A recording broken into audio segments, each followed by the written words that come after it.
ورحمة الله وبركاته. الحمد لله الذي هدانا لهذا وما كنا لنهتدي لولا أن هدانا الله. اللهم صل على سيدنا محمد وعلى آل سيدنا ومولانا محمد. إن أريد إلا الإصلاح ما استطعت وما توفيقي إلا بالله. عليه توكلت وإليه أنيب. سبحانك لا علم لنا إلا ما علمتنا إنك أنت العليم الحكيم. أما بعد فأعوذ بالله من الشيطان الرجيم. بسم الله الرحمن الرحيم. شهر رمضان الذي أنزل فيه القرآن هدى للناس وبينات من الهدى والفرقان. وقال النبي صلى الله عليه وسلم: من صام رمضان إيمانا واحتسابا غفر له ما تقدم من ذنبه أو كما قال عليه الصلاة والسلام. ഈ അനുഗ്രഹീത സംഗമത്തിൻ്റെ അധ്യക്ഷൻ ബഹുമാന്യനായ സുലൈമാൻ ഖാസിമി അവർകൾ, ബഹുമാന്യനായ ഹബീബ് മസ്ഊദ് ഉസ്താദ് അവർകൾ, സ്വാഗതം ആശംസിച്ച സുലൈമാൻ ഖാസിമി ഉസ്താദ് അവർകൾ, ഇവിടെ സമാപനവും പ്രാർത്ഥനയും നടത്തുന്ന ആദരണീയ പണ്ഡിത ശ്രേഷ്ഠൻ ബഷീർ മുഹീദ്ദീൻ ഉസ്താദ് അവർകൾ, മറ്റ് വേദിയിലും സദസ്സിലുമായി എന്നെ കേൾക്കുന്ന ബഹുമാന്യ മുഅ്മിനീങ്ങളെ, സഹോദരങ്ങളെ, ഈ സദസ്സിൻ്റെ അലങ്കാരമായി നിറഞ്ഞു നിൽക്കുന്ന വിശുദ്ധ ഖുർആൻ പഠിതാക്കളായ മുതഅല്ലിമുകളെ, മുതഅല്ലിമാത്തുകളെ, അല്ലാഹുവിൻ്റെ അനുഗ്രഹത്താൽ പടച്ചവൻ ഇന്നത്തെ ഈ സന്ധ്യാസമയത്ത് ഒരു സ്വർഗീയ സദസ്സിൽ നമ്മെ പങ്കെടുപ്പിച്ചിരിക്കുകയാണ്. സ്വർഗീയ സദസ്സ് എന്ന് തീർത്തും മനഃപൂർവ്വം തന്നെ പറഞ്ഞതാണ്. ഇതുപോലൊരു ഇഫ്താർ സംഗമം ഏതെങ്കിലും ബസ് സ്റ്റാൻഡുകളിലോ അല്ലെങ്കിൽ ഏതെങ്കിലും ഓഡിറ്റോറിയങ്ങളിലോ 5 സ്റ്റാർ ഹോട്ടലുകളിലോ ഏതെങ്കിലും രാഷ്ട്രീയ പ്രസ്ഥാനങ്ങൾ അല്ലെങ്കിൽ നാട് ഭരിക്കുന്ന സർക്കാരുകൾ സംഘടിപ്പിച്ചിരുന്നുവെങ്കിൽ ഇങ്ങനെ ഒരു പരാമർശം വിനീതം നടത്തുകയില്ലായിരുന്നു. ഇതൊരു സ്വർഗീയ വിരുന്നാണ്, സ്വർഗീയ സദസ്സാണ് എന്ന് പറയില്ലായിരുന്നു. ഇത് തീർത്തും ഒരു സ്വർഗീയ സദസ്സാണ്. കാരണം ഈ സദസ്സ് ഇവിടെ അരങ്ങേറുന്നത് ആദരവായ റസൂലുള്ളാഹി സ്വല്ലല്ലാഹു അലൈഹി വസല്ലം തങ്ങളുടെ നുബുവത്തിന്റെ നാവുകൊണ്ട് മജ്ലിസുൽ ഇൽമി റൗളത്തും മിൻ റിയാദിൽ ജന്ന എന്ന് വിശേഷിപ്പിക്കപ്പെട്ട സ്വർഗത്തിന്റെ തനി പൂങ്കാവനമാണ് ദീനിന്റെ സ്ഥാപനങ്ങൾ, ഇൽമി സ്ഥാപനങ്ങൾ എന്ന് വിശേഷിപ്പിക്കപ്പെട്ട അനുഗ്രഹീതമായ ദാറുൽ ഖുർആനിന്റെ മുറ്റത്താണ് നാം ഇരിക്കുന്നത്. ആരോടൊപ്പമാണ്? മൻ സലക ത്വരീഖൻ യൽതമിസു ഫീഹി ഇൽമൻ സഹലല്ലാഹു ലഹു ത്വരീഖൻ ഇലൽ ജന്ന. ഖുർആനിന്റെ വഴിയിലേക്ക്, ഇൽമിന്റെ വഴിയിലേക്ക് ആരെങ്കിലും കടന്നാൽ അവൻ അല്ലാഹു സ്വർഗത്തിലേക്കുള്ള പാത എളുപ്പമാക്കി കൊടുക്കുമെന്ന് ഹബീബായ നബിയുടെ നാവ് കൊണ്ട് വിശേഷിപ്പിക്കപ്പെട്ട മുതഅല്ലിമീങ്ങളുടെ, ഖുർആൻ പഠിതാക്കളുടെ, ഖുർആൻ പണ്ഡിതന്മാരുടെ കൂട്ടത്തിലാണ് നാം ഇരിക്കുന്നത്. അതേപോലെ പ്രിയമുള്ളവരെ, സ്വർഗത്തിലെ ഏറ്റവും ആനന്ദകരമായ നിമിഷം ഏതാണ്? അല്ലാഹുവിന്റെ റസൂൽ സല്ലല്ലാഹു അലൈഹി വസല്ലം തങ്ങൾ പറഞ്ഞില്ലേ, ഇന്നക്കും സതറൗന റബ്ബക്കും ലൈല സതറൗന റബ്ബക്കും. നബി തങ്ങൾ സല്ലല്ലാഹു അലൈഹി വസല്ലം തങ്ങൾ പറഞ്ഞു, നിങ്ങൾ നിങ്ങളുടെ റബ്ബിനെ കാണും സ്വർഗത്തിൽ. സ്വർഗീയ സുഖങ്ങളിൽ മനുഷ്യർ ആനന്ദിച്ചു കൊണ്ടിരിക്കുമ്പോ അല്ലാഹു സുബ്ഹാനഹു വ തആല പെട്ടെന്ന് അവരിലേക്ക് പ്രത്യക്ഷപ്പെടും. സതറൗന റബ്ബക്കും കമാ തറൗനൽ ഖമറ ലൈലത്തൽ ബദർ. നബി സല്ലല്ലാഹു അലൈഹി വസല്ലം തങ്ങൾ പറഞ്ഞു, 14-ാം രാവിൽ ചന്ദ്രനെ നിങ്ങൾ കാണുന്നത് പോലെ നിങ്ങൾ നിങ്ങളുടെ റബ്ബിനെ കാണുമെന്ന് റസൂലുള്ളാഹി സ്വല്ലല്ലാഹു അലൈഹി വസല്ലം. ആ റബ്ബിനെ കാണാൻ ഉള്ള ക്വാളിഫിക്കേഷൻ എന്താണ്? ആ റബ്ബിനെ കാണാൻ അല്ലാഹു അവസരം നൽകുന്നത് ആർക്കാണ്? നബി സല്ലല്ലാഹു അലൈഹി വസല്ലം തങ്ങൾ പറഞ്ഞു, ലിസ്സായിമി ഫർഹതാൻ. ആരെങ്കിലും ഭൗതിക ലോകത്ത് അള്ളാഹുവിന്റെ കൽപ്പനയ്ക്ക് കീഴ്പ്പെട്ടുകൊണ്ട് യഥാർത്ഥ നോമ്പനുഷ്ഠിക്കുകയാണെങ്കിൽ അവന് രണ്ട് സന്തോഷങ്ങളുണ്ട്. ഒന്ന്, ഫർഹത്തുൻ ഇൻദ ഫിത്രിഹി, മുഅ്മിനീങ്ങൾക്ക് മാത്രം ആസ്വദിക്കാൻ കഴിയുന്ന ഭൗതിക ലോകത്തെ ഒരു സന്തോഷമുണ്ട്. തന്റെ 12 മണിക്കൂർ 13 മണിക്കൂർ തന്റെ വിചാര വികാരങ്ങൾക്കെല്ലാം കടിഞ്ഞാണിട്ടുകൊണ്ട് ഒരു മുഅ്മിൻ നോമ്പനുഷ്ഠിച്ചു കഴിയുമ്പോ ആ നോമ്പ് തുറക്കുന്ന സമയത്ത് അവന് അനുഭവിക്കുന്ന അവന്റെ ആത്മാവിന്റെ ഒരു ആസ്വാദനമുണ്ട്. ലിസ്സായിമി ഫർഹത്താൻ, മറ്റാർക്കും അത് ലഭിക്കുകയില്ല, നോമ്പുകാർക്ക് അത് ലഭിക്കും. അങ്ങനെ ഭൗതിക ലോകത്ത് നോമ്പ് വെച്ച മുഅ്മിനീങ്ങൾ, ആ മുഅ്മിനീങ്ങൾക്ക് നിർബന്ധമായും ലഭിക്കുന്ന മറ്റൊരാസ്വാദനം വഫർഹത്തുൻ ഇൻദ ലിഖാഇ റബ്ബിഹി, തന്റെ റബ്ബിനെ കണ്ടുമുട്ടുമ്പോൾ നാളെ സ്വർഗത്തിൽ വെച്ച് അല്ലാഹുവിനെ കണ്ടുമുട്ടുന്ന സമയത്ത് നോമ്പുകാർക്ക് ലഭിക്കുമെന്ന് സയ്യിദുനാ റസൂലുള്ളാഹി സ്വല്ലല്ലാഹു അലൈഹി വസല്ലം. പ്രിയമുള്ള മുഅ്മിനീങ്ങളെ, എന്തുകൊണ്ടും ഒരു സ്വർഗീയമായ അനുഗ്രഹീതമായ ഒരു സദസ്സിൽ അല്ലാഹു നമ്മെ എത്തിച്ചിരിക്കുകയാണ്. അല്ലാഹു ഇതിനെ കബൂലാക്കുമാറാകട്ടെ, ഇതിനെ സ്വീകരിക്കുമാറാകട്ടെ. ഇത്തരം ഒരു അനുഗ്രഹീതമായ സദസ്സ് ഉദ്ഘാടനം ചെയ്യാൻ കഴിയുന്നതിനെ ഭാഗ്യമായി മനസ്സിലാക്കുന്നു. വിശുദ്ധ ഖുർആനിന്റെ ബിസ്മില്ലാഹിർ റഹ്മാനിർ റഹീം എന്ന വചനം കൊണ്ട് ഈ അനുഗ്രഹീതമായ സദസ്സിനെ ഉദ്ഘാടനം ചെയ്യുന്നു. അല്ലാഹു സ്വീകരിക്കുമാറാകട്ടെ. ബഹുമാനമുള്ള സഹോദരങ്ങളെ, വിശുദ്ധമായ റമദാനിലാണ് നാം നിലകൊള്ളുന്നത്. അനുഗ്രഹീതമായ ഈ റമദാനിന്റെ പ്രത്യേകത മനസ്സിലാക്കാൻ, ഇതിന്റെ മഹത്വം മനസ്സിലാക്കാൻ വിശുദ്ധ ഖുർആനിൽ ധാരാളം ആയാത്തുകളുണ്ട്. ഹദീസിന്റെ ഗ്രന്ഥങ്ങളിൽ ഈ മാസത്തിന്റെ പവിത്രതകൾ ധാരാളമായി വിശദീകരിക്കുന്നുണ്ട്. പ്രിയമുള്ളവരെ, എന്നാൽ മഹാനായ ഇസ്ലാമിക ലോകത്തെ മഹാനായ പണ്ഡിതൻ, മഹാനായ ഇമാം ഇബ്നുൽ ജൗസി റഹിമഹുല്ലാഹ്, അബ്ദുറഹ്മാൻ ഇബ്നുൽ ജൗസി റഹിമഹുല്ലാഹ്, പുണ്യ റസൂൽ സല്ലല്ലാഹു അലൈഹി വസല്ലം തങ്ങളുടെ 5ാമത്തെ തലമുറയിൽ വരുന്ന നബിതങ്ങളുടെ പൗത്രനാണ്. ബഗ്ദാദിൽ ജീവിച്ചിരുന്നവരാണ്. ഹിജ്റയുടെ 5ാം നൂറ്റാണ്ടിൽ ഈ ലോകത്തോട് വിട പറഞ്ഞ മഹാനായ ഇമാം ഇബ്നുൽ ജൗസി റഹിമഹുല്ലാഹ് വിശുദ്ധമായ റമദാനിന് ഒരു ഉപമ പറയുന്നുണ്ട്. ആ ഉപമയെ അതിന്റെ അന്തസത്തയോടുകൂടി മനസ്സിലാക്കിയാൽ റമദാനിന്റെ പ്രത്യേകത നമുക്ക് തിരിച്ചറിയാൻ കഴിയും. മഹാനായ ഇമാം ഇബ്നുൽ ജൗസി റഹിമഹുല്ലാഹ് പറഞ്ഞു, 12 മാസങ്ങൾ, അല്ലാഹുവിന്റെ 12 മാസങ്ങൾ യാക്കൂബ് നബി അലൈഹിസ്സലാത്തു വസ്സലാമിന്റെ 12 മക്കളെ പോലെയാണ്. റമദാൻ മാസമാകട്ടെ ബൈന ശുഹൂർ, മറ്റു മാസങ്ങൾക്കിടയിൽ റമദാൻ മാസം കയൂസുഫ് അലൈഹിസ്സലാം ബൈന ഇഖ്വതിഹി, തന്റെ 11 സഹോദരന്മാർക്കിടയിൽ യൂസുഫ് നബി അലൈഹിസ്സലാത്തു വസ്സലാമിനെ പോലെയാണ് വിശുദ്ധ റമദാൻ എന്ന് മഹാനായ ഇമാം ഇബ്നുൽ ജൗസി റഹ്മത്തുള്ളാഹി അലൈഹി പറയുകയാണ്. എന്താണ് ഈ ഉപമ? വിശുദ്ധ ഖുർആനിലൂടെ മഹാനായ യാക്കൂബ് നബി അലൈഹിസ്സലാത്തു വസ്സലാമയെയും അദ്ദേഹത്തിന്റെ 12 മക്കളെയും പഠിച്ചവർക്ക് ഈ ഉപമ പെട്ടെന്ന് മനസ്സിലാകും. യാക്കൂബ് നബി അലൈഹിസ്സലാമിന് യൂസുഫ് അലൈഹിസ്സലാം അടക്കം 12 മക്കളായിരുന്നു. യൂസുഫ് അലൈഹിസ്സലാമും ബിന്യാമീൻ എന്നവരും റാഹേൽ എന്ന ഭാര്യയിൽ പിറന്നവർ, ബാക്കി 10 പേർ മറ്റു ഭാര്യമാരിലുള്ളവർ. ഈ മക്കളെല്ലാവരും യൂസുഫ് അലൈഹിസ്സലാം ഒഴികെ മറ്റു മക്കൾ, ബിന്യാമീൻ ഒഴികെ മറ്റു മക്കൾ എന്നാ പരിശോധിച്ചാൽ തിന്മയുടെ ഈറ്റില്ലങ്ങളായിരുന്നു ഓരോരുത്തരും. വിശുദ്ധ ഖുർആൻ അവരുടെ സ്വഭാവങ്ങൾ നമുക്ക് പറഞ്ഞു തരുന്നുണ്ട്. തന്റെ കൂടപ്പിറപ്പിനെ കൊല്ലാൻ പദ്ധതിയിട്ടവർ, അസൂയ കാരണമായി യൂസുഫ് അലൈഹിസ്സലാമിനെ കൊന്നുകളയാൻ യൂസുഫ് സ്വന്തം കൂടപ്പിറപ്പിനെ കൊല്ലാൻ പദ്ധതിയിടുന്നു. അതിനുശേഷം അൽഖൂഹു ഫീ ഗയാബത്തിൽ ജുബ്, കാരുണ്യം തോന്നിയിട്ട് കൊല്ലാൻ, സ്വന്തം കൈകൾ കൊണ്ട് കൊല്ലാൻ കഴിയാതെ പൊട്ടക്കിണറ്റിലേക്ക് വലിച്ചെറിയുന്നു.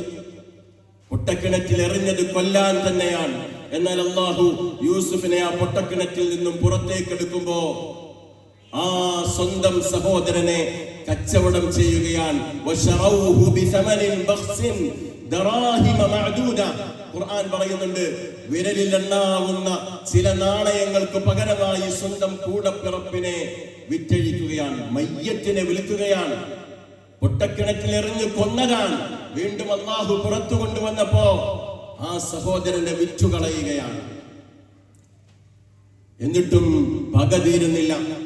പിൽക്കാലത്ത് മഹാനായ യൂസുഫ് നബി അലൈഹിസ്സലാത്തു വസ്സലാമിനെ അല്ലാഹു വളർത്തി. ഈജിപ്തിന്റെ ഭരണാധികാരം, ഈജിപ്തിന്റെ ഭക്ഷ്യവകുപ്പ് മന്ത്രി, ധനമന്ത്രി, ആ ഭക്ഷ്യവകുപ്പ് മന്ത്രിയുടെ മുന്നിൽ റേഷൻ വാങ്ങാൻ വേണ്ടി കൈനീട്ടി നിൽക്കുന്ന ഈ സഹോദരങ്ങൾ, ആ സമയത്ത് മഹാനായ യൂസുഫ് നബി അലൈഹിസ്സലാമയുടെ ഉമ്മയൊത്ത സഹോദരനായ ബിന്യാമീൻ എന്നവർ ഒരു മോഷണത്തിന്റെ ആരോപണത്തിൽ കുടുങ്ങുകയാണ്. ആ സമയത്ത് ഈ മക്കൾ പറയുന്നു, കൊന്നിട്ടും തീരാത്ത പകയാണ്, വിറ്റിട്ടും തീരാത്ത പകയാണ്. ഇന്ന് ഇവൻ മോഷ്ടിച്ചിട്ടുണ്ട് എങ്കിൽ ഇവനൊരു സഹോദരൻ ഉണ്ടായിരുന്നു യൂസുഫ് എന്ന പേരിൽ, അവൻ പണ്ടേ മോഷ്ടിക്കുമായിരുന്നു, അവൻ പണ്ടേ കള്ളനായിരുന്നു. ഖുർആൻ പറയുകയാണ്. പ്രിയമുള്ളവരെ, അതും കഴിഞ്ഞു. അല്ലാഹു സുബ്ഹാനഹു വ തആല ഈ 11 മക്കളെയും മഹാനായ യൂസുഫ് നബി അലൈഹിസ്സലാത്തു വസ്സലാമിന്റെ മുമ്പിൽ കൊണ്ടുവരുമ്പോൾ യൂസുഫ് നബി അലൈഹിസ്സലാത്തു വസ്സലാമിന്റെ നിലപാട് എന്തായിരുന്നു?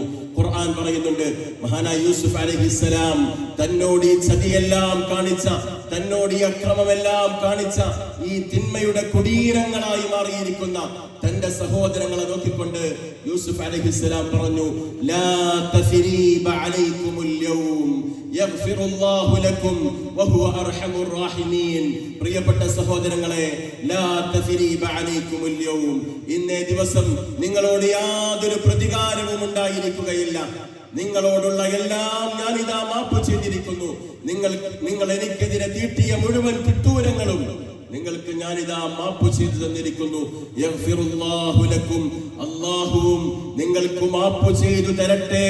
വഹുവ അർഹമുർ റഹീമീൻ, അവനേറെ കരുണയുള്ളവനാണ് എന്ന് പറഞ്ഞുകൊണ്ട് തന്റെ പ്രിയപ്പെട്ട സഹോദരങ്ങൾക്ക് മാപ്പ് ചെയ്തു എന്ന് മാത്രമല്ല, അല്ലാഹുവിൽ പ്രതീക്ഷ പകർന്നു നൽകുന്ന യൂസുഫ് അലൈഹിസ്സലാത്തു വസ്സലാമിനെയാണ് കാണുന്നത്. ഇതാണ് മഹാനായ ഇമാം ഇബ്നുൽ ജൗസി റഹിമഹുല്ലാഹ് പറഞ്ഞത്, വിശുദ്ധ റമദാൻ മറ്റു മാസങ്ങളുടെ മുന്നിൽ മഹാനായ യൂസുഫ് നബി അലൈഹിസ്സലാത്തു വസ്സലാമിനെ പോലെയാണ്.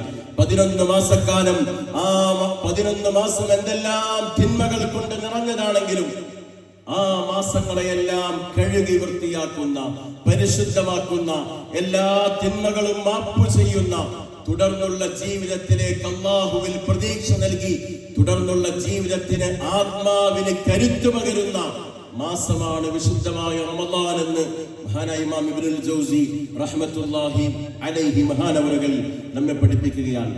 പ്രിയമുള്ളവരെ, ഈ അനുഗ്രഹീതമായ മാസം, ഇതിന്റെ രാപകലുകൾ ഓരോ നിമിഷവും ഏറെ മഹത്തരമായതാണ്. ഹബീബായ നബിയുടെ ഹദീസുകൾ പരിശോധിച്ചാൽ നബി തങ്ങൾ പറഞ്ഞു, ഫുതിഹത് അബ്വാബുൽ ജന്ന, സ്വർഗ്ഗ കവാടങ്ങൾ തുറക്കപ്പെടും.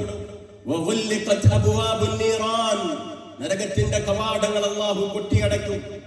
വസുഫിദത്തി ശയാതീൻ, പിശാചുക്കളെ അല്ലാഹു ചങ്ങലയ്ക്കിടും. വസയ്യന അല്ലാഹു കുല്ല യൗമിൻ ജന്നതഹു, എല്ലാ ദിവസവും അല്ലാഹു സ്വർഗ്ഗത്തെ അലങ്കരിക്കും. എന്നിട്ട് പറയും, എന്റെ അടിമകൾ അവരുടെ ജീവിതത്തിന്റെ ക്ലേശങ്ങളെല്ലാം അവസാനിപ്പിച്ച് നിന്നിലേക്ക് വരാൻ തയ്യാറായി കൊണ്ടിരിക്കുകയാണെന്ന് ദിനവും സ്വർഗ്ഗത്തെ അലങ്കരിച്ചുകൊണ്ട് അല്ലാഹു സ്വർഗ്ഗത്തോട് വാചാലമാകുമെന്ന് സയ്യിദുനാ റസൂലുള്ളാഹി സ്വല്ലല്ലാഹു അലൈഹി വസല്ലം. മൻ തഖറബ ഫീഹി ബിഖസ്ലത്തിൻ കാന കമൻ അദ്ദാ ഫരീളതൻ ഫീമാ സിവാ. ഒരു ചെറിയൊരു നന്മ വിശുദ്ധ റമദാനിൽ ആരെങ്കിലും പ്രവർത്തിക്കുകയാണെങ്കിൽ, തന്റെ സഹോദരനെ നോക്കി പ്രസന്നവദനായി ഒന്ന് പുഞ്ചിരിച്ച് അവനൊരു സന്തോഷം പകർന്നാൽ, റമദാൻ അല്ലാത്ത മാസത്തിൽ ഒരു ഫർള് നിർവഹിച്ചതിന്റെ പ്രതിഫലം അല്ലാഹു അവന് നൽകുമെന്ന് സയ്യിദുനാ റസൂലുള്ളാഹി സ്വല്ലല്ലാഹു അലൈഹി വസല്ലം. റമദാനിൽ ഒരു ഫർള് നിർവഹിക്കുകയാണെങ്കിൽ, റമദാൻ അല്ലാത്ത മാസത്തിൽ കാന കമൻ അദ്ദാ 70 ഫരീളതൻ ഫീമാ സിവാ, 70 ഫർളുകൾ നിർവഹിച്ച പ്രതിഫലം. ഇങ്ങനെ പ്രിയമുള്ളവരെ, റമദാൻ പോരിശകൾ കൊണ്ട് നിറഞ്ഞതാണ്. അനുഗ്രഹങ്ങൾ കൊണ്ട് അല്ലാഹു അനുഗ്രഹങ്ങളുടെ കലവറയായി അല്ലാഹു റമദാനിനെ സംവിധാനിച്ചിരിക്കുകയാണ്. പ്രിയമുള്ളവരെ, എന്താണ് അതിന്റെ കാരണം? ഈ ഒരു മാസത്തിന് മാത്രം ഇത്ര പവിത്രത ഉണ്ടാകാൻ, ഇത്ര മഹത്വം ഉണ്ടാകാൻ, ഈ മാസത്തെ അല്ലാഹു ഇത്തരത്തിൽ ആദരിക്കാനും മഹത്വവൽക്കരിക്കാനുമുള്ള കാരണം എന്താണ്? അതാണ് നാം മനസ്സിലാക്കേണ്ടത്. ബഹുമാനനായ ഈ സദസ്സിന്റെ അധ്യക്ഷ പ്രസംഗത്തിൽ സൂചിപ്പിച്ചതും അതാണ്. പ്രിയമുള്ള സഹോദരങ്ങളെ, അല്ലാഹു പറയുന്നു വിശുദ്ധ ഖുർആനിൽ, ഷഹ്റു റമളാൻ അല്ലദീ ഉൻസില ഫീഹിൽ ഖുർആൻ. അല്ലാഹുവിന് ഈ മാസത്തെ പറ്റി പറയാനുള്ള ഒരേ ഒരു കാര്യം, ഈ മാസത്തിന് ഈ മഹത്വമെല്ലാം അല്ലാഹു നൽകാനുള്ള ഒരേ ഒരു കാരണം, അല്ലാഹു പറയുകയാണ് അല്ലദീ ഉൻസില ഫീഹിൽ ഖുർആൻ. ഈ മാസത്തിലാണ് വിശുദ്ധമായ ഖുർആൻ അവതീർണമായത്. ഈ അനുഗ്രഹീതമായ മാസത്തിലാണ്. അതാണ് ഈ പവിത്രതകൾക്കെല്ലാം കാരണം. പ്രിയമുള്ളവരെ, നാം ഒരു ആത്മവിചിന്തനം നടത്തേണ്ടിയിരിക്കുന്നു. വിശുദ്ധമായ റമളാൻ, എത്രയോ റമളാനുകൾ നമ്മുടെ ജീവിതത്തിൽ കടന്നുപോയി. നമുക്ക് ഖുർആനുമായി എത്രത്തോളം ആത്മബന്ധം പുലർത്താൻ നമുക്ക് സാധിച്ചിട്ടുണ്ട്? ഖുർആനുമായി ഓരോ റമളാൻ വരുമ്പോഴും എനിക്ക് എത്രത്തോളം കൂടുതൽ അടുക്കാൻ കഴിഞ്ഞിട്ടുണ്ട്? ഖുർആനുമായി ബന്ധപ്പെടാതെ ഒരു റമളാൻ എന്ന് പറയുന്നത്, പ്രിയമുള്ളവരെ, അത് ചാപ്പിള്ളയാണ്, ജീവനില്ലാതെ ജനിക്കുന്ന കുഞ്ഞിനെ പോലെയാണ്. വിശുദ്ധമായ റമളാനിൽ നോമ്പനുഷ്ഠിക്കുന്നു, തറാവീഹ് നമസ്കരിക്കുന്നു. ഖുർആനുമായി ബന്ധപ്പെടാൻ നമുക്ക് കഴിയുന്നില്ല എങ്കിൽ ആ റമളാൻ നമുക്കൊരിക്കലും റമളാനിന്റെ ആ ഒരു ജീവൻ, റമളാനിൽ നിന്നുള്ള ആത്മീയമായ ചൈതന്യം ഒരിക്കലും നമുക്ക് കരസ്ഥമാക്കാൻ കഴിയില്ല. നമുക്കറിയാം, നമ്മള് 4 നോമ്പ് വെച്ചിരിക്കുന്നു. പ്രിയമുള്ള സഹോദരങ്ങളെ, നോമ്പ് തുടങ്ങുന്നതിന് മുമ്പ് തന്നെ പരിശുദ്ധമായ ദീനിൽ തറാവീഹിനെ നിയമമാക്കി. ബുധനാഴ്ച രാത്രിയിൽ നമ്മൾ തറാവീഹ് നമസ്കരിച്ചു. വ്യാഴാഴ്ചയാണ് നോമ്പ് വെക്കാൻ തുടങ്ങിയത്. എന്തിനാണ് അല്ലാഹു സുബ്ഹാനഹു വ തആല ഇങ്ങനെ സംവിധാനിച്ചിരിക്കുന്നത്? എന്തിനാണ്? പ്രിയമുള്ളവരെ, വിശുദ്ധ ഖുർആനിന്റെ മഹാത്മ്യം മനസ്സിലാക്കാൻ. തറാവീഹ് എന്ന് പറയുന്നത് ഖുർആൻ പാരായണത്തിന്റെ നമസ്കാരമാണ്, ഖുർആൻ കേൾക്കാനുള്ള നമസ്കാരമാണ്, ഖുർആനിനെ പറ്റി ചിന്തിക്കാനുള്ള നമസ്കാരമാണ്. അതിനെ അല്ലാഹു സുബ്ഹാനഹു വ തആല മുന്തിക്കുകയും പിറ്റേ ദിവസത്തെ പകലിലാണ് നോമ്പ് തുടങ്ങുന്നത്. തറാവീഹ് നേരത്തെ തുടങ്ങുകയാണ്. വിശുദ്ധമായ ഖുർആൻ ഇല്ലാതെ വെറും നോമ്പ് കൊണ്ട് മാത്രം ഒരിക്കലും റമളാനിന്റെ ചൈതന്യം കൈവരിക്കാൻ കഴിയില്ല എന്ന് റബ്ബ് നമുക്ക് മനസ്സിലാക്കി തരികയാണ്. പ്രിയമുള്ള സഹോദരങ്ങളെ, നാം വിശുദ്ധമായ ഖുർആനിലേക്ക് അടുക്കേണ്ടിയിരിക്കുന്നു. ഞാൻ ഓർക്കുകയാണ്, കഴിഞ്ഞ ചില വർഷങ്ങൾക്ക് മുമ്പ് ഞാൻ സേവനം ചെയ്യുന്ന കാസർഗോഡ് നിന്നും വിശുദ്ധ റമളാനിന്റെ തലേ ദിവസം ശഅബാൻ 29-ാം ദിവസം ഞാൻ എന്റെ നാട്ടിലേക്ക് ട്രെയിൻ യാത്ര ചെയ്യുമ്പോൾ കേരളത്തിലെ വളരെ പ്രമുഖനായ ഒരു സന്യാസി വര്യനെ ട്രെയിനിൽ പരിചയപ്പെട്ട് സംസാരിക്കുകയുണ്ടായി. അദ്ദേഹം പറഞ്ഞു, വിശുദ്ധ റമളാനിന്റെ നോമ്പ് അതൊരു വലിയ ആത്മീയ ചൈതന്യം പകർന്നു നൽകുന്ന അത്ഭുതകരമായ ഒരു കർമ്മമാണ്. അദ്ദേഹം വാചാലനായി. എന്നിട്ട് അദ്ദേഹം പറഞ്ഞു, എന്നാൽ തറാവീഹ് നമസ്കാരത്തെ പറ്റി എനിക്ക് അത്രയൊന്നും അറിയില്ല, എന്താണ് തറാവീഹ് നമസ്കാരം എന്ന് അദ്ദേഹം ചോദിച്ചു. ഞാൻ പറഞ്ഞു, ഇന്നത്തെ രാത്രിയിൽ തറാവീഹ് ഉണ്ടായിരിക്കും, ഞാൻ അതിനാണ് ധൃതിപ്പെട്ടു പോകുന്നത്, ട്രെയിൻ ലേറ്റ് ആകുമോ എന്ന് ഭയമുണ്ടെന്നൊക്കെ പറഞ്ഞപ്പോൾ അദ്ദേഹം ചോദിച്ചു, എന്താണ് ഈ തറാവീഹ് നമസ്കാരത്തിന്റെ പ്രസക്തി എന്താണ്?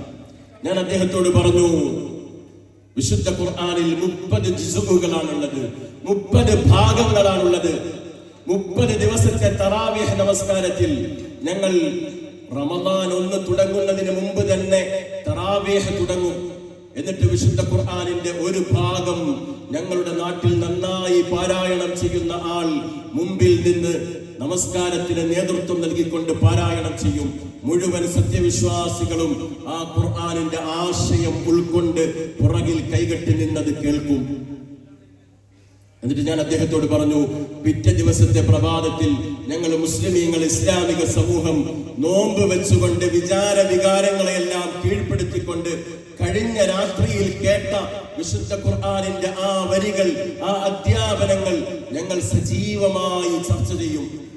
ഞാൻ എന്റെ ആഗ്രഹമാണ് യഥാർത്ഥത്തിൽ പറഞ്ഞത്. മുൻഗാമികളുടെ ശീലമായിരുന്നു അത്. മഹാനായ ഇമാം ഖുർത്തുബി റഹ്മത്തുള്ളാഹി അലൈഹി സ്പെയിനിന്റെ അനുഭവം എഴുതുന്നുണ്ട്. ഞങ്ങളുടെ നാട്ടിലെ പെണ്ണുങ്ങൾ, ഞങ്ങളുടെ നാട്ടിലെ ഉമ്മമാർ റമളാനിന്റെ പകലുകളിൽ കുഞ്ഞുമക്കൾക്ക് കഥ പറഞ്ഞു കൊടുത്തിരുന്നത്, റമളാനിന്റെ രാപകലുകളിൽ കഥ പറഞ്ഞു കൊടുത്തിരുന്നത് കഴിഞ്ഞ ദിവസം തറാവീഹിൽ കേട്ട ഖുർആനിക സംഭവങ്ങളായിരുന്നു എന്ന്. ഞങ്ങളുടെ ചർച്ചയെല്ലാം ഖുർആനായിരിക്കും. ഞാനിത് അദ്ദേഹത്തോട് പറഞ്ഞു. അദ്ദേഹം പറഞ്ഞു, താങ്കൾ പറയുന്നത് യാഥാർത്ഥ്യമാണ് എങ്കിൽ ചിരിച്ചുകൊണ്ട് പുഞ്ചിരിച്ചുകൊണ്ട് അദ്ദേഹം പറയുകയാണ്, താങ്കൾ ഈ പറഞ്ഞത് യാഥാർത്ഥ്യമാണ് എങ്കിൽ ശവ്വാലിന്റെ പൊന്നമ്പിളി പിറക്കുമ്പോ, അദ്ദേഹത്തിന്റെ അതേ വാക്കുകളാണ്, അദ്ദേഹം വികാരാതീതനായാണ് പറഞ്ഞത്, ശവ്വാലിന്റെ പൊന്നമ്പിളി പിറക്കുമ്പോ ഒരു ഐഡിയൽ കമ്മ്യൂണിറ്റി, ഒരു മാതൃകാ സമൂഹം ഇവിടെ സൃഷ്ടിക്കപ്പെടും എന്നുള്ള കാര്യത്തിൽ യാതൊരു സംശയവുമില്ല എന്ന് ആ സന്യാസി വര്യൻ, നിങ്ങൾക്കൊക്കെ സുപരിചിതനായ ആ സന്യാസി വര്യൻ എന്നോട് പറയുകയുണ്ടായി. പ്രിയമുള്ള സഹോദരങ്ങളെ, ഇതൊരു വലിയ യാഥാർത്ഥ്യമാണ്. വിശുദ്ധ ഖുർആൻ നമ്മോട് സംവദിച്ചു കൊണ്ടേയിരിക്കുന്നു. നാം ഖുർആനിനെ പറ്റി അറിയുന്നില്ല എങ്കിൽ പ്രിയമുള്ള സഹോദരങ്ങളെ, ഈ റമദാൻ കടന്നു പോകും, നമ്മുടെ ജീവിതത്തിൽ യാതൊരു മാറ്റങ്ങളുമില്ലാതെ. അടുത്ത റമദാൻ വരട്ടെ, സുഹൃതങ്ങൾ ചെയ്യാമെന്ന് പറഞ്ഞ് നമ്മുടെ ജീവിതം കടന്നു പോകും സഹോദരങ്ങളെ. വിശുദ്ധമായ റമദാനിൽ നാം ഖുർആനിനെ പറ്റി പഠിക്കണം. എന്റെ ഒരു ശീലവും അതാണ്. റമദാനിന്റെ പകലുകളിൽ തറാവീഹിന്റെ ആശയങ്ങളാണ് പൊതുവെ പറയാറുള്ളത്. ഈ സദസ്സും അതിൽ നിന്ന് ഞാൻ മാറ്റിവെക്കുന്നില്ല. 2 അധ്യായങ്ങൾ പ്രിയമുള്ള സഹോദരങ്ങളെ, നമ്മുടെ ഇസ്ലാമിക ലോകത്ത് തറാവീഹിൽ 2 അധ്യായങ്ങൾ ഓതി പൂർത്തീകരിക്കപ്പെട്ടു. ഒന്ന് സൂറത്തുൽ ബഖറയാണ്, മറ്റൊന്ന് സൂറത്തു ആലി ഇംറാനാണ്. മഹാനായ സയ്യിദുനാ റസൂലുള്ളാഹി സ്വല്ലല്ലാഹു അലൈഹി വസല്ലം, 10 മിനിറ്റുകളാണ് എനിക്ക് ബാക്കിയുള്ളത്. പ്രിയമുള്ള സഹോദരങ്ങൾ ശ്രദ്ധിക്കും, ഈ 2 അധ്യായങ്ങളുടെ വളരെ ആഴം നിറഞ്ഞ ആശയങ്ങൾ മഹാനായ സയ്യിദുനാ റസൂലുള്ളാഹി സ്വല്ലല്ലാഹു അലൈഹി വസല്ലം ഈ അധ്യായങ്ങളെ പറ്റി പറഞ്ഞു. ഇഖ്റഉസ് സഹ്റാവൈൻ, പ്രകാശം പരത്തുന്ന ആ 2 ദീപങ്ങളെ നിങ്ങൾ പാരായണം ചെയ്യണം. സൂറത്തുൽ ബഖറ വസൂറത്ത് ആലി ഇംറാൻ, സൂറത്തുൽ ബഖറയും സൂറത്തു ആലി ഇംറാനും. എന്നിട്ട് ഹബീബായ നബി സല്ലല്ലാഹു അലൈഹി വസല്ലം തങ്ങൾ പറഞ്ഞു, നാളെ പരലോകത്ത് മഹ്ശറ മൈദാനിൽ കഅന്നഹുമാ ഗമാമതാനി വകഅന്നഹുമാ ഗയായതാനി വകഅന്നഹുമാ ഫിർഖാനി മിൻ ത്വയ്രിൻ, ഒന്നുകിൽ അത് 2 മേഘങ്ങളെ പോലെ ഈ 2 അധ്യായങ്ങളെ പഠിച്ച, ഈ 2 അധ്യായങ്ങൾ അനുസരിച്ച് പ്രവർത്തിച്ച സത്യവിശ്വാസികളുടെ മേൽ 2 മേഘങ്ങളായി അത് വരും. അല്ലെങ്കിൽ 2 പന്തലുകളായി, 2 പന്തലുകളായി വരും. ഔ ഫിർഖാനി മിൻ ത്വയ്രിൻ, അല്ലെങ്കിൽ 2 പക്ഷിക്കൂട്ടങ്ങളെ പോലെ. സൂറത്തുൽ ബഖറയും ആലി ഇംറാനും പഠിച്ചു പ്രവർത്തിച്ചവരുടെ മേലെ വരികയും തുഹാജ്ജാനി അൻ അസ്ഹാബിഹിമാ, ആ ഖുർആനിന്റെ 2 അധ്യായങ്ങൾ അനുസരിച്ച് പ്രവർത്തിച്ചവർക്ക് വേണ്ടി അല്ലാഹുവിനോട് വാദിക്കുമെന്ന് സയ്യിദുനാ റസൂലുള്ളാഹി സ്വല്ലല്ലാഹു അലൈഹി വസല്ലം. പ്രിയമുള്ളവരെ, ഈ 2 അധ്യായങ്ങൾ സൂറത്തുൽ ബഖറയും സൂറത്തു ആലി ഇംറാനും എന്തുകൊണ്ടാണ് അല്ലാഹുവിന്റെ റസൂൽ പ്രകാശ ദീപങ്ങൾ എന്ന് പേര് നൽകാനുള്ള കാരണം എന്താണ്? 2 കാരണങ്ങൾ. ഒന്ന്, നാം 2ഉം 3ഉം അധ്യായമാണ് സൂറത്തുൽ ബഖറയും സൂറത്തു ആലി ഇംറാനും. 1-ാമത്തെ അധ്യായം സൂറത്തുൽ ഫാത്തിഹയാണ്. അതിൽ നാം അല്ലാഹുവിനോട് ചോദിക്കുന്നുണ്ട്, ഇഹ്ദിനസ് സിറാത്തുൽ മുസ്തഖീം, അല്ലാഹുവേ സിറാത്തുൽ മുസ്തഖീം നീ ഞങ്ങൾക്ക് കാണിക്കണേ അല്ലാഹ്, നേർമാർഗം കാണിക്കണേ അല്ലാഹ്. അല്ലദി സിറാത്തുൽ ലദീന അൻഅംത അലൈഹിം, നീ അനുഗ്രഹം ചൊരിഞ്ഞവരുടെ മാർഗം. ഗൈറിൽ മഗ്ദൂബി അലൈഹിം, നിന്റെ കോപത്തിനിരയായവരുടെ മാർഗമല്ല. വലദ്ദാല്ലീൻ, വഴിപിഴച്ചവരുടെയും മാർഗമല്ല. മുഫസ്സിരീങ്ങൾ പറഞ്ഞു, കോപത്തിനിരയായവർ അയ്യൽ യഹൂദ്, യഹൂദികളാണ്. അദ്ദാല്ലീൻ അയ് അന്നസാറ, നസ്രാനികളാണ്. പ്രിയമുള്ളവരെ, സൂറത്തുൽ ബഖറ നാം പരിശോധിക്കുകയാണെങ്കിൽ, സൂറത്തുൽ ബഖറയുടെ ഇതിവൃത്തം നാം നോക്കുകയാണെങ്കിൽ, ജൂത സമൂഹത്തിന്റെ വിശ്വാസ ആചാര വൈകല്യങ്ങളെയാണ് സൂറത്തുൽ ബഖറ മുഴുവനും നമുക്ക് വരച്ചു കാണിക്കുന്നത്. സൂറത്തുൽ ബഖറയുടെ ഇതിവൃത്തം യഹൂദരുടെ ദുഷിപ്പുകളാണ്. നിങ്ങൾ അതുപോലെ ആകരുതേ എന്ന് പറഞ്ഞുകൊണ്ട് ഒരു അധ്യായം മുഴുവനും അല്ലാഹു സുബ്ഹാനഹു വ തആല നമ്മളോട് ജൂതന്മാരുടെ ദുഷിപ്പുകൾ പറയുന്നു. ആലി ഇംറാൻ നോക്കുകയാണെങ്കിൽ, മഹാനായ ഈസ അലൈഹിസ്സലാത്തു വസ്സലാമിന്റെ മാതാവ് മറിയം റളിയല്ലാഹു അൻഹയുടെ പിതാവാണ് ഇമ്രാൻ എന്നവർ. ഇമ്രാൻ കുടുംബം എന്ന പേരിൽ ഒരു അധ്യായം കൊണ്ടുവന്നുകൊണ്ട് അല്ലാഹു സുബ്ഹാനഹു വ തആല മഹാനായ ഈസ അലൈഹിസ്സലാത്തു വസ്സലാമിന്റെ മഹാത്മ്യവും അദ്ദേഹത്തിന്റെ അനുചരന്മാർ പിൽക്കാലത്ത് അദ്ദേഹത്തിന്റെ വിശ്വാസത്തിൽ കടത്തിയ കൈകടത്തലുകൾ, വിശ്വാസ വൈകല്യങ്ങൾ, അതിനെയാണ് സൂറത്തു ആലി ഇംറാൻ നമുക്ക് പഠിപ്പിച്ചു തരുന്നത്. അല്ലാഹുവിന്റെ റസൂൽ പറഞ്ഞു, ദേ നിങ്ങൾ ചോദിച്ചില്ലേ അള്ളാഹുവിന്റെ കോപത്തിനിരയായവർ, വഴിപിഴച്ചവർ അവരുടെ പാതയിൽ നിന്ന് കാവൽ തേടിയില്ലേ? ഇതാ 2 വഴിവിളക്കുകൾ, ഇത് പഠിക്ക്. നിങ്ങൾക്ക് ഇവരുടെ ദുഷിപ്പുകൾ തിരിച്ചറിയാനും നേർമാർഗത്തിൽ സഞ്ചരിക്കാനും കഴിയുമെന്നാണ് ഹബീബായ നബി സല്ലല്ലാഹു അലൈഹി വസല്ലം തങ്ങൾ ഈ നാമകരണത്തിലൂടെ നമ്മെ പഠിപ്പിക്കുന്നത്. രണ്ടാമത്, പ്രിയമുള്ള സഹോദരങ്ങളെ, എന്തുകൊണ്ട് സഹ്റാവൈൻ, പ്രകാശദീപങ്ങൾ എന്ന് പേര് വരാനുള്ള കാരണം, രണ്ടാമത്തെ കാരണം സഹോദരങ്ങളെ, അള്ളാഹു നാം ഓരോരുത്തർക്കും 2 ദൗത്യങ്ങളാണ് അള്ളാഹു ജീവിത ദൗത്യമായി നൽകിയിരിക്കുന്നത്. ഒന്നാമത്തെ ദൗത്യം സൂറത്തുൽ തഹ്രീമിൽ അല്ലാഹു സുബ്ഹാനഹു വ തആല പറയുന്നുണ്ട്, യാ അയ്യുഹല്ലദീന ആമനൂ, അല്ലയോ സത്യവിശ്വാസികളെ, ഖൂ അൻഫുസകും, നിങ്ങളുടെ ശരീരങ്ങളെയും, വ അഹ്ലീകും, നിങ്ങളുടെ കുടുംബങ്ങളുടെ ശരീരങ്ങളെയും, നാറാ, കത്തിക്കാളുന്ന നരകത്തിൽ നിന്ന് സംരക്ഷിക്കണേ എന്ന് അല്ലാഹു തആല പറയുകയാണ്. 2 ദൗത്യമാണ്. എനിക്ക് എന്നെ നരകത്തിൽ നിന്ന് സംരക്ഷിക്കണം, എന്റെ ഭാര്യ, എന്റെ സന്താനങ്ങൾ, എന്റെ മക്കൾ, അവരെയും നരകത്തിൽ നിന്ന് സംരക്ഷിക്കണം. ഈ 2 ദൗത്യമാണ്. സൂറത്തുൽ ബഖറ ഒന്നാമത്തെ നമ്മുടെ ദൗത്യ പൂർത്തീകരണത്തിലേക്കുള്ള തെളിദീപമാണ്. നമുക്കറിയാം, 10 വർഷം കൊണ്ടാണ് സൂറത്തുൽ ബഖറ അവതരിപ്പിക്കപ്പെടുന്നത്. ഹബീബായ നബി ഹിജ്റ ചെയ്ത് മദീനയിലേക്ക് വരുമ്പോ ആദ്യമായി അവതരിപ്പിക്കപ്പെടുന്ന അധ്യായം സൂറത്തുൽ ബഖറയാണ്. എന്നാൽ ഒറ്റയടിക്ക് 286 വചനങ്ങൾ അവതരിക്കുകയായിരുന്നില്ല, മറിച്ച് 10 വർഷക്കാലം അല്പാൽപമായി ഇറങ്ങുന്നു. വിശുദ്ധ ഖുർആനിൽ അവതീർണമായ ഹബീബായ നബിക്ക് ഇറങ്ങിയ അവസാനത്തെ മത്ലൂആയ വഹി, ഓതപ്പെടുന്ന വഹി, ഖുർആനിന്റെ വചനം സൂറത്തുൽ ബഖറയുടെ 281ാമത്തെ വചനമാണ്. വത്തഖൂ യൗമൻ തുർജഊന ഫീഹി ഇലല്ലാഹ്. ഇങ്ങനെ 10 കൊല്ലക്കാലത്തിലാണ് സൂറത്തുൽ ബഖറ അവതീർണമാകുന്നത്. ഷഹാദത്ത് പഠിപ്പിക്കുന്നത് സൂറത്തുൽ ബഖറയാണ്. വലാ തജ്അലൂ ലില്ലാഹി അൻദാദാ, അല്ലാഹുവിനെ നിങ്ങൾ പകരക്കാരെ ആക്കരുത് എന്ന് തൗഹീദ് പഠിപ്പിക്കുന്നത് സൂറത്തുൽ ബഖറ. വഅഖീമുസ് സ്വലാത്ത വആതുസ് സകാ വമാ തുഖദ്ദിമൂ ലിഅൻഫുസികും എന്ന് തുടങ്ങി നമസ്കാരവും സകാത്തും നിയമമാക്കുന്നത് സൂറത്തുൽ ബഖറയാണ്. യാ അയ്യുഹല്ലദീന ആമനൂ കുതിബ അലൈക്കുമുസ് സിയാം എന്ന് പറഞ്ഞ് നോമ്പിനെ നിർബന്ധമാക്കുന്നതും സൂറത്തുൽ ബഖറയാണ്. വഅതിമ്മുൽ ഹജ്ജ വൽ ഉംറത ലില്ലാഹ് എന്ന് പറഞ്ഞുകൊണ്ട് ഹജ്ജിനെ നിയമമാക്കുന്നതും സൂറത്തുൽ ബഖറയാണ്. ഇങ്ങനെ ഒരു മനുഷ്യന്റെ ഇസ്ലാമിക ജീവിതം നയിച്ച് സ്വന്തം ശരീരത്തെ നരകത്തിൽ നിന്ന് സംരക്ഷിക്കാനുള്ള എല്ലാം എന്ന് മാത്രമല്ല, അവന്റെ കുടുംബ ജീവിതം എങ്ങനെയായിരിക്കണം, വൈവാഹിക ജീവിതം, ആ ജീവിതത്തിൽ അസ്വാരസ്യങ്ങൾ ഉണ്ടായാലുള്ള പ്രതിവിധികൾ, അത് മുമ്പോട്ട് നീങ്ങുന്നില്ല എങ്കിൽ ത്വലാഖ് എങ്ങനെയായിരിക്കണം പഠിപ്പിക്കുന്നുണ്ട് സൂറത്തുൽ ബഖറ.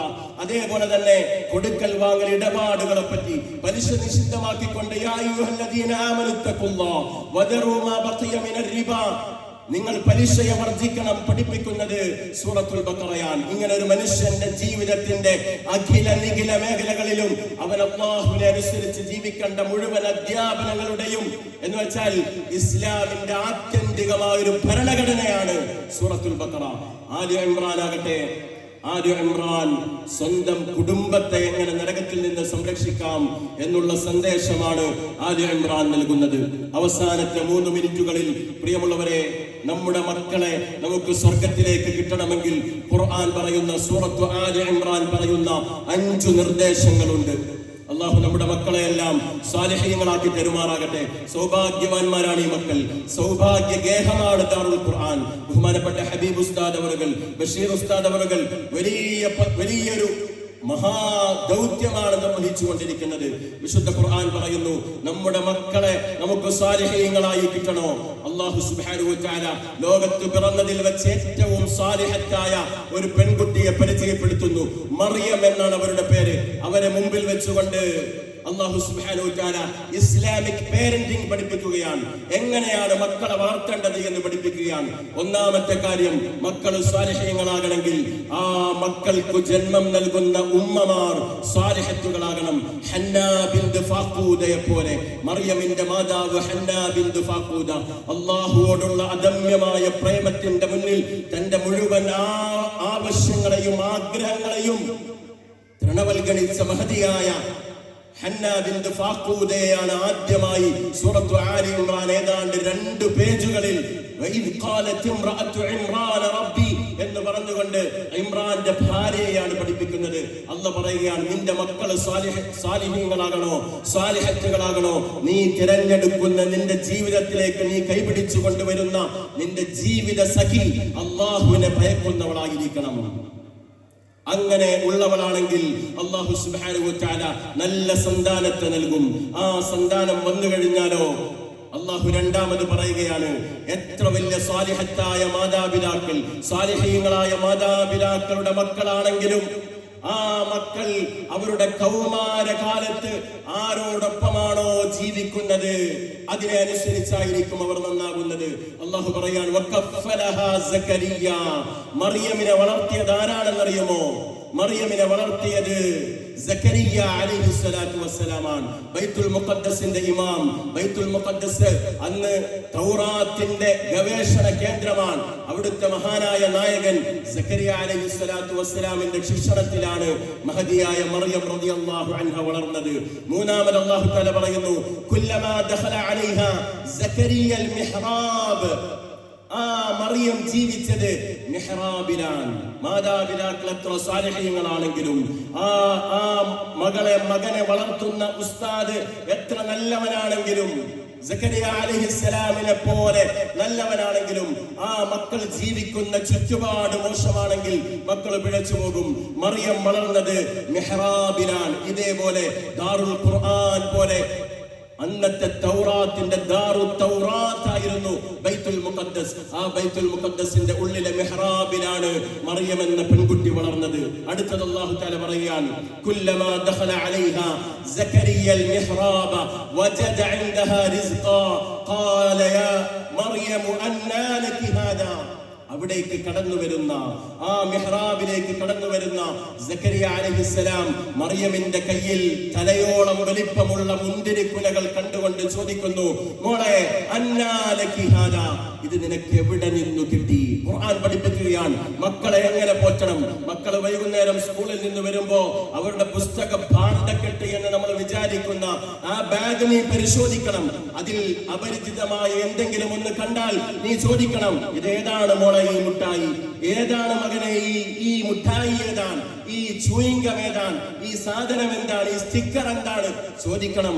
അപരിചിതമായ എന്തു കണ്ടാലും കൃത്യമായി അന്വേഷിക്കുകയും മക്കളെ നിയന്ത്രിക്കുകയും നിരീക്ഷിക്കുകയും ചെയ്യാൻ വളർത്തുന്നവർ തയ്യാറാകണമെന്ന് വിശുദ്ധ ഖുർആൻ പഠിപ്പിക്കുകയാണ്. അഞ്ചാമത്തെ നിർദ്ദേശം, ആ സക്കരിയ എന്ന വളർത്തു പിതാവ്, ആ ഗാർഡിയൻ, അദ്ദേഹം ചോദിക്കുന്നത് ഭക്ഷണത്തെ പറ്റിയാണ്. നീ എന്താണ് കഴിക്കുന്നത്? അതെ, നമ്മുടെ മക്കളുടെ വിഷയത്തിൽ നാം ഇതാലോചിക്കണം. എന്റെ മക്കൾ കഴിക്കുന്നത് ഹലാലാണോ? എന്റെ മക്കൾ കഴിക്കുന്നത് സമ്പൂർണമായി അല്ലാഹുവിന് പ്രീതിപ്പെട്ട മുതലാണോ എന്ന് വളർത്താൻ ദൗത്യമേൽപ്പിക്കപ്പെട്ട ഓരോരുത്തരും ആലോചിക്കുമ്പോൾ ഈ 5 ഘടകങ്ങൾ ചേരുമ്പോൾ മക്കൾ എങ്ങനെയായി തീരുമെന്നറിയുമോ? മഹാനായ സക്കരിയ അലൈഹിസ്സലാമിന് ഈമാൻ പഠിപ്പിക്കുകയാണ് മറിയം. അന്നാ ലകി ഹാദാ, ഇതെവിടെ നിന്നാണ് എന്ന് ചോദിക്കുമ്പോ മറിയം മനസ്സിലാക്കി, ഇദ്ദേഹത്തിന്റെ കൊച്ചാപ്പയാണ്, കൊച്ചുമ്മയുടെ ഭർത്താവാണ്. ഇദ്ദേഹം ചോദിക്കുന്ന ചോദ്യത്തിന്റെ കാരണം ഈ ഫലസ്തീനിൽ, ഈ ഷാമിൽ എവിടെയും മുന്തിരി വിളയാത്ത, ഒരു മുന്തിരിച്ചെടി പോലും ഇല്ലാത്ത ഈ ക്ഷാമകാലത്ത് നിനക്ക് എവിടെ നിന്നു കിട്ടി എന്നാണ് ഇദ്ദേഹം ചോദിക്കുന്നത് എന്ന് മനസ്സിലാക്കിക്കൊണ്ട് മറിയം പറഞ്ഞ മറുപടി എന്താണെന്നറിയുമോ? ഖാലത് ഹുവ മിൻ ഇൻദില്ലാഹ്. ഓ സക്കരിയ, താങ്കൾ മനസ്സിലാക്കണം, അല്ലാഹു മുസബ്ബിബുൽ അസ്ബാബാൻ. അല്ലാഹുവിന് മുന്തിരി നൽകാൻ മുന്തിരി ചെടിയുടെ ആവശ്യമില്ലാത്തവനാണ്. അല്ലാഹു മുസബ്ബിബുൽ അസ്ബാബാൻ. അല്ലാഹു കാര്യകാരണങ്ങളിലേക്ക് ആവശ്യമില്ലാത്തവനാണ് എന്ന് മഹാനായ സക്കരിയയ്ക്ക് ഈമാൻ പഠിപ്പിക്കുന്ന തരത്തിൽ ആ മകൾ സാലിഹത്തായിട്ടുണ്ട് എങ്കിൽ കൃത്യമായ വളർത്തലുണ്ടായതിന്റെ പേരിലാണ്. പ്രിയമുള്ളവരെ, ആ സന്ദർഭം മുതലെടുത്ത് സക്കരിയ അലൈഹിസ്സലാം സന്താന സൗഭാഗ്യത്തിനു വേണ്ടി ദുആ ചെയ്തപ്പോൾ അല്ലാഹു യഹ്യ എന്ന മകനെ നൽകി എന്ന് വിശുദ്ധ ഖുർആൻ പറയുന്നുണ്ട്. പ്രിയമുള്ളവരെ, നാം പറഞ്ഞു വെക്കുന്നത് സൂറത്തു ആലി ഇംറാൻ, നബി തങ്ങൾ അതിനെ നൽകിയത് പ്രകാശദീപം എന്നുള്ള പേരാണ്. നമ്മുടെ കുടുംബത്തെ സ്വർഗത്തിലേക്ക് കൊണ്ടുപോകാൻ നമുക്ക് വെളിച്ചം വീശുന്ന പ്രകാശദീപമാണ് സൂറത്തു ആലി ഇംറാൻ. ഇങ്ങനെ ഓരോ അധ്യായവും പ്രിയമുള്ളവരെ നമ്മുടെ ജീവിതത്തിന്റെ മുഴുവൻ മേഖലകളിലും പരിവർത്തനവും സമൃദ്ധിയും ഉണ്ടാക്കുന്ന അധ്യായങ്ങളാണ്. അതിലേക്ക് കാതോർക്കാനും അതിന്റെ ആശയങ്ങൾ ഗ്രഹിക്കാനും ഈ വിശുദ്ധമായ റമദാനിന്റെ തറാവീഹും ഖുർആൻ പഠനവും ഒക്കെ കാരണമായാൽ പ്രിയമുള്ളവരെ, വിശുദ്ധ റമദാനിന്റെ ആത്മീയ ചൈതന്യം നമുക്ക് നേടിയെടുക്കാൻ സാധിക്കും. അള്ളാഹു ഈ സംഗമത്തെയും അതിന്റെ ഒരു കാരണമാക്കുമാറാകട്ടെ. വലിയ ആഗ്രഹത്തോടു കൂടി തന്നെയാണ് വിനീതൻ ഇവിടേക്ക് വന്നത്. ഈ ഒരു സംഗമത്തിലേക്ക് വരാൻ സുബഹിക്ക് ശേഷം യാത്ര തുടങ്ങിയ ആരും ഉണ്ടാവില്ല, ഞാൻ മാത്രമേ ഉണ്ടാവുള്ളൂ. ഇന്ന് സുബഹി കഴിഞ്ഞപ്പോൾ യാത്ര തുടങ്ങിയതാണ്. അൽഹംദുലില്ലാഹ്, ഈ അനുഗ്രഹീതമായ ഈ സംഗമത്തിൽ എത്തിച്ചേരാൻ സാധിച്ചു. 2018 തോന്നുന്നു ഖത്തറിൽ അതിശക്തമായ തീഷ്ണമായ ചൂടുള്ള സമയത്ത് AC യിൽ നിന്ന് പുറത്തിറങ്ങാതെ, ഞങ്ങളൊക്കെ പള്ളിയിലും റൂമിലും AC യിൽ നിന്ന് പുറത്തിറങ്ങാതെ ചൂടത്ത് കഴിയുന്ന സമയത്ത് ഞാൻ കണ്ടു ബഹുമാന്യനായ ഹബീബ് മസൂദ് ഉസ്താദ് അവர்கள் ഖത്തറിന്റെ ഫ്ലാറ്റുകളിൽ ആ വെയിലത്ത് കയറിയിറങ്ങി നടക്കുകയാണ്. ഈ സ്ഥാപനത്തിന്റെ നടത്തിപ്പിന് വേണ്ടി, ധനസമാഹരണത്തിന് വേണ്ടി. പ്രിയമുള്ളവരെ, ഈ വെയിൽ കൊള്ളുന്നതൊന്നും പാഴാവുകയില്ല. ഈ ദീനീ സ്ഥാപനങ്ങൾക്ക് വേണ്ടി ഉറക്കമിളക്കുന്നതൊന്നും പാഴാവുകയില്ല. ഈ സ്ഥാപനങ്ങൾ അള്ളാഹുവിന്റെ സ്ഥാപനങ്ങളാണ്. അള്ളാഹു അത് ഏറ്റെടുക്കും. ആരുടെയും സഹായമില്ലെങ്കിലും, നാം ഒന്നും തിരിഞ്ഞു നോക്കിയില്ലെങ്കിലും, ഒരു പുഞ്ചിരി കൊണ്ട്, ഒരു നല്ല വാക്കുകൊണ്ട് പോലും നാം ഒരു പിന്തുണയേകിയില്ലെങ്കിലും അള്ളാഹ് ഇതിനെ നടത്തും, അള്ളാഹ് ഇതിനെ ചലിപ്പിക്കും. പക്ഷേ ഇതിന്റെ പിന്നിൽ വിയർപ്പൊരുക്കിയവർ, ഇതിന്റെ പിന്നിൽ ഉറക്കമിളച്ചവർ, അവര് ഖബറിടങ്ങളിൽ ചെല്ലുമ്പോൾ ഒരുപാട് കഷ്ടപ്പെട്ടല്ലോ, ഇപ്പോൾ പുതിയാപ്ലയെ പോലെ ഉറങ്ങിക്കോ എന്ന് കേൾക്കണമെങ്കിൽ പ്രിയമുള്ളവരെ, ദീനീ സ്ഥാപനങ്ങൾക്ക് വേണ്ടി ഇത്തരത്തിൽ അഹോരാത്രം പണിയെടുക്കേണ്ടി വരും. നമ്മുടെ സമ്പത്തും നമ്മുടെ ഐക്യദാർഢ്യവും ഒക്കെ ദീനീ സ്ഥാപനങ്ങൾക്ക് വേണ്ടി നൽകേണ്ടി വരും. അല്ലാഹു റബ്ബുൽ ഇസ്സത്ത് നമുക്കെല്ലാവർക്കും അതിനുള്ള തൗഫീഖ് നസീബാക്കുമാറാകട്ടെ എന്ന് ആത്മാർത്ഥമായി ദുആ ചെയ്തുകൊണ്ട് ഈ അനുഗ്രഹീത സംഗമത്തിലേക്ക് ഈ ഉള്ളവനെ ക്ഷണിച്ച ബഹുമാന്യനായ ഹബീബ് മസൂദ് ഉസ്താദ് അവர்கள், പ്രിയപ്പെട്ട ഞങ്ങളുടെ നാട്ടുകാരനും ഈ സ്ഥാപനത്തിന്റെ കർമ്മോത്സുകനായ സേവകനും കൂടിയായ പ്രിയപ്പെട്ട ഷിയാസ് സാഹിബ്, എല്ലാവർക്കും ഹൃദയത്തിന്റെ ഭാഗത്ത് നിന്ന് നന്ദി അറിയിച്ചുകൊണ്ട് എന്റെ വാക്കുകൾ അവസാനിപ്പിക്കുന്നു. വആഖിറു ദഅവതി അൽഹംദുലില്ലാഹി റബ്ബിൽ ആലമീൻ. അസ്സലാമു